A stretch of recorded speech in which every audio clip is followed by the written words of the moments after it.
Hi everyone, it's Michael Eilbrock from MJE Diagnostics, and this is going to be the last part in the case study that I did on a 2006 Dodge Ram with intermittent overdrive operation.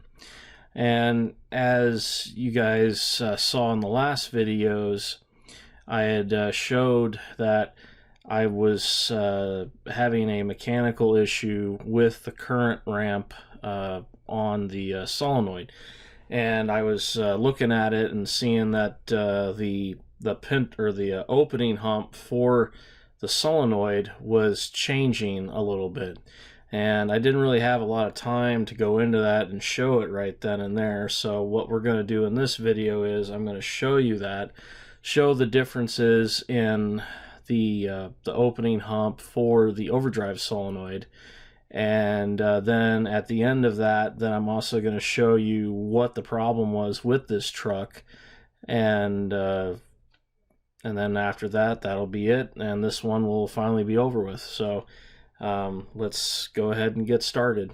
So the first capture that I did was I was just looking at the overdrive solenoid voltage, which is the yellow trace, and then the overdrive solenoid current, which is the red trace. So let me zoom in here, and I'm going to process data. I'm going to smooth the red trace here a little bit for us. There we go. And what I'm going to do is I'm going to show you a couple ways that I measured the opening hump of the current. Okay, so I did it two ways. The first way that I measured it was I looked at how long it took for it to open, and I did that by going at the pull down event of the drive circuit for the solenoid, and then I timed it to the hump at the very middle of the hump. Let me just move the yellow trace down a bit. There we go. Make sure that I've got this on the money.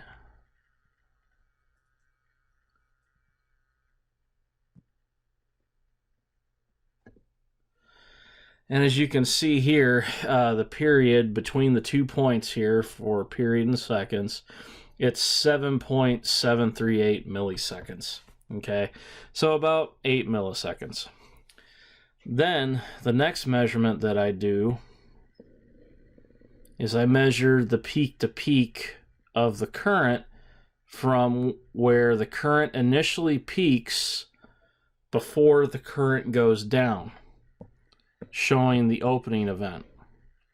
And what's happening here is the reason why you see this, ladies and gentlemen, is due to the fact of a magnetic field changing. Okay, so you have a piece of magnet in there, and you've got your iron core, and what happens is when that solenoid moves, it's interfering with the magnetic field. So when it opens, it changes the direction of the magnetic field, and that's the reason why you see a change in your current on your current clamp on your scope. That's the reason why we're seeing this. Okay, so anyway, my peak to peak reading here from my 2 points is 64.816 milliamps. Okay, so let's keep that in our head.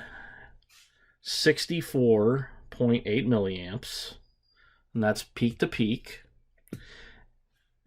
And let's go to the next capture, and let's compare the next one. So I took multiple captures of this with the overdrive circuit being turned on and where I wasn't getting any overdrive operation. Okay, so let's go to the next one. Let's load up the file, and it is, let's see,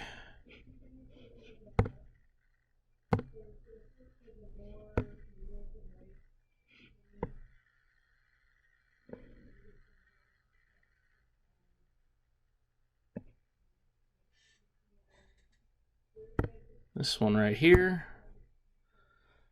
I'm going to load it.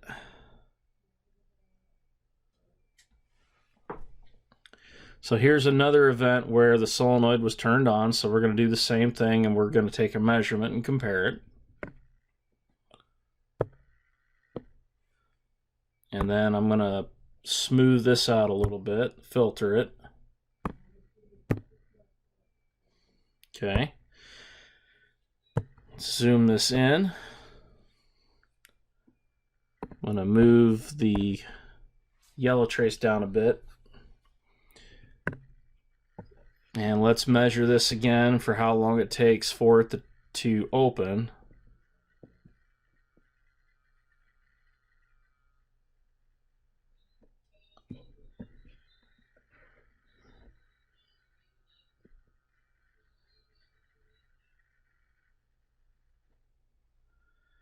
And at this one, we're at about 7.57 milliseconds. So not too much of a difference there. So that seems okay from what I can tell. So it seems like that the magnetic field is building and releasing at the same amount of time. So that looks pretty good. I'm not too worried about that. So now let's compare the peak to peak on this one. So I'm going to go right at about the middle of the current trace there. And then I'm going to measure right at the dip. And on this one, our peak to peak is 93.368 milliamps. In the prior capture, it was less. We had 64.8 milliamps. Okay, so we're seeing a difference here in the peak to peak of the current of the opening. Okay, and that's kind of important to realize what's going on here. So what this is telling me is that the opening, on how much it takes to open, it is basically changing in the peak to peak reading. The opening, it's the same time, but you're not seeing as much of a change in that current, in the movement of the solenoid going through that magnetic field. Okay, so that's the difference in the change that I'm seeing. So now, to go even deeper here with the magnetic field strength, I also did a capture showing when you turn off the solenoid and you have an inductive kick from the solenoid. Okay, so now let's go to the next capture, and I will show that.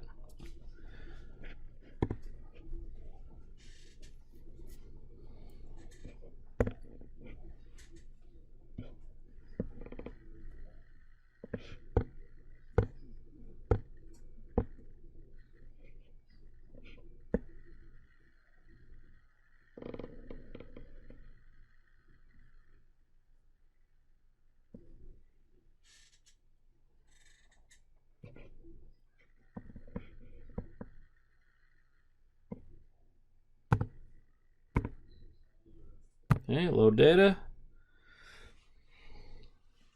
So here, the yellow trace, that's still the solenoid voltage for the overdrive. As you can see here, as it's turned off, I get a voltage spike at about 52 volts. So if we measure that, get that out of the way for a sec. So go to the top here. Yeah, we're at about 52.82 volts. Okay, so that's a pretty good kick for this solenoid. I've actually scoped a few of these before on same style of transmission, and that's actually pretty good. That's a good inductive kick. So what that is telling me is that the magnetic field is saturating properly, and it is then releasing the voltage in the opposite polarity when you turn off the circuit. Okay, so this is telling me that basically electrically this all looks good. We're not having an issue here. Okay, but the main thing that I am seeing here is it is basically the lack of movement of the solenoid going through that magnetic field. Okay, so now let's go to my last capture, and in my last capture, I actually had the overdrive solenoid pressure on the scope. And actually, in the very last live video that I did show my hookups, and I was hooked up to that. So now that I'm here in my nice cozy office doing this, I'm now going to show you the pressure capture as well, okay? But keep in mind, though, the peak-to-peak current, okay? There's been a difference in the current. At one time, it was, 64.8 milliamps, and then another one was like 90-something milliamps, okay? So we're seeing a change here. So let's go to the last capture I have.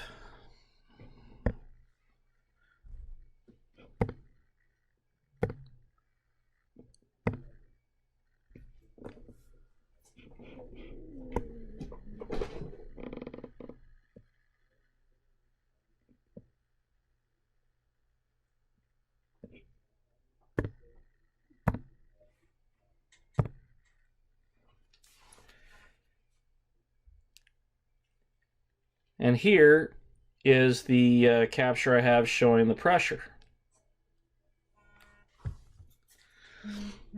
So let's go through here and do another measurement. We'll smooth the current trace. And let's zoom in.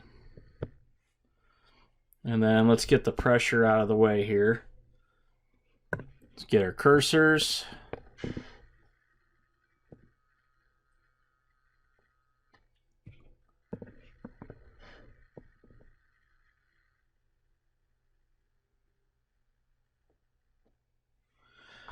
And here, the period, like I said before, it's about the same. It's 7.7 milliseconds. So coil saturation's looking pretty good here. It's about the same in every single capture I've done. The only difference here is, like I've said before, is your peak to peak on the initial rise. So here on the initial rise, right here, goes up here. Let me do another zoom on this.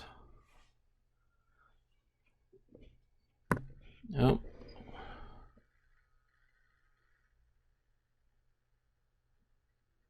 So right there, that's the initial rise. And then the bottom.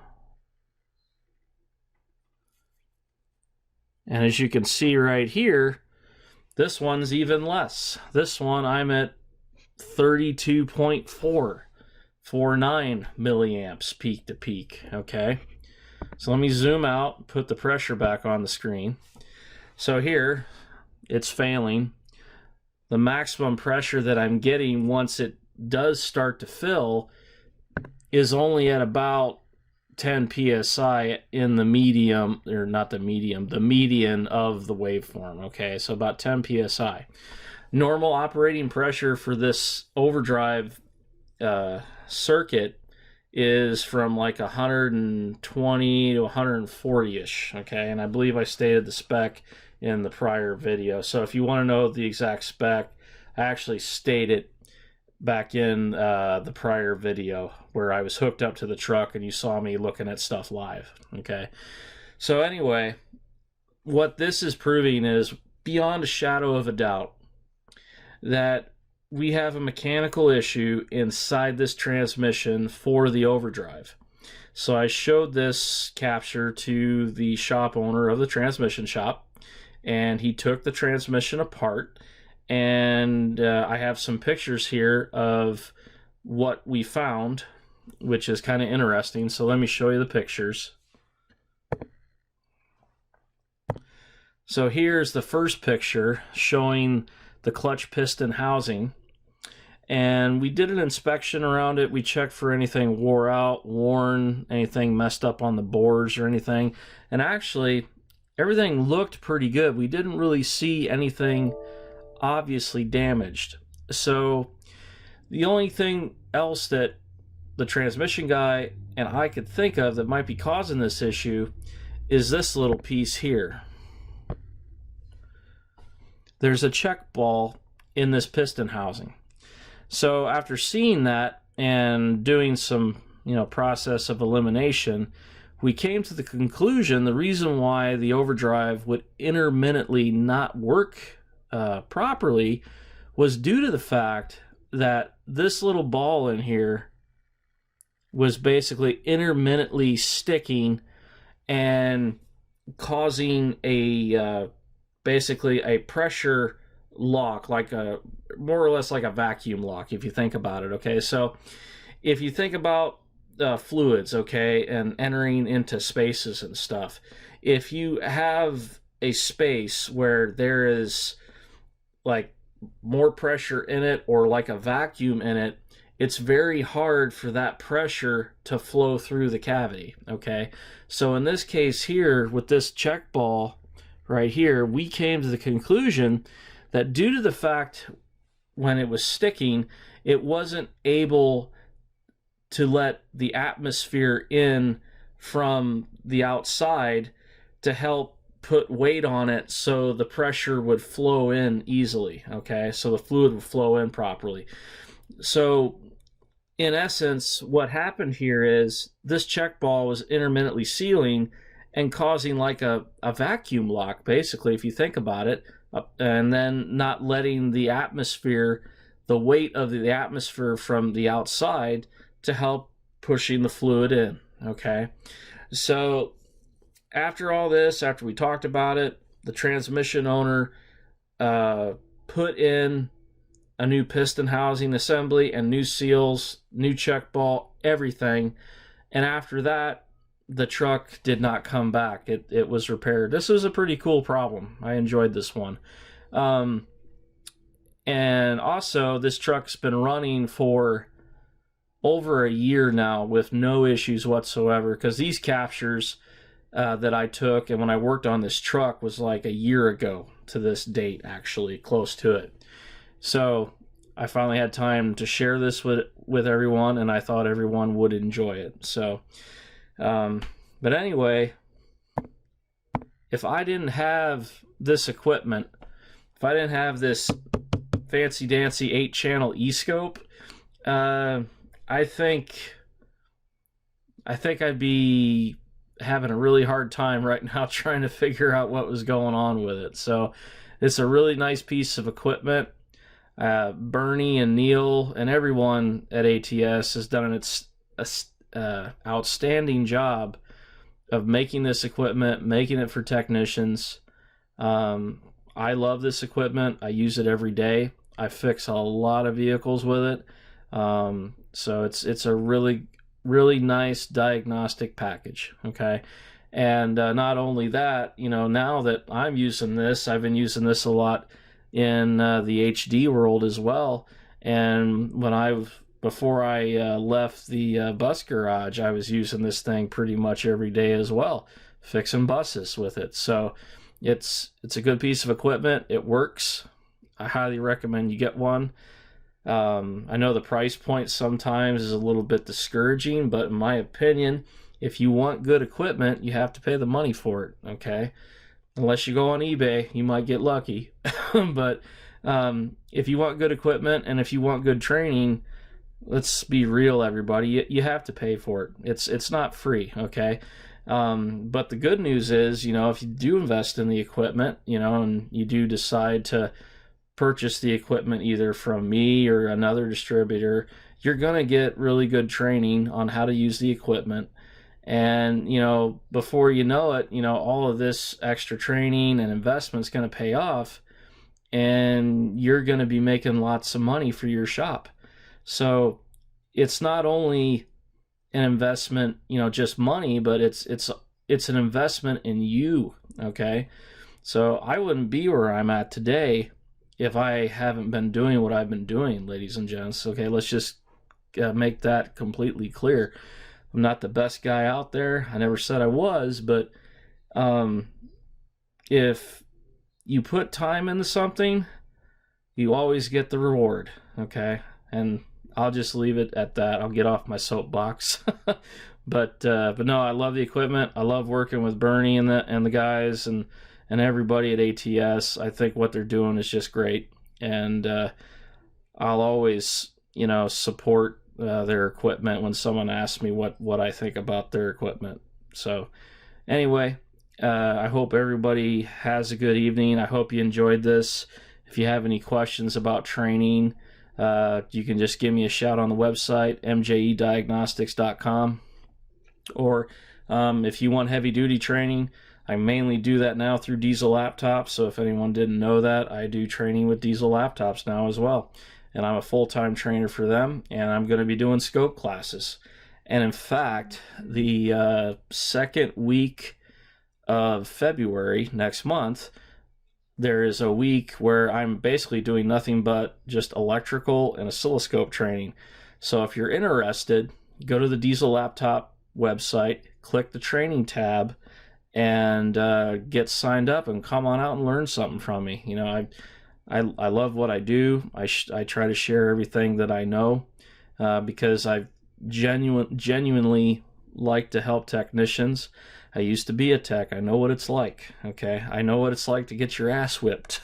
Believe me, I've been through all that stuff, guys. So, and you know, you're gonna learn not only great information from me, but you're also going to learn from me what not to do, because when you're young and you're new in the field, let's just be honest, everybody makes mistakes.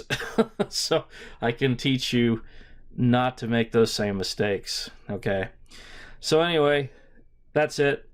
I hope everyone has a good one, and take care. Thank you.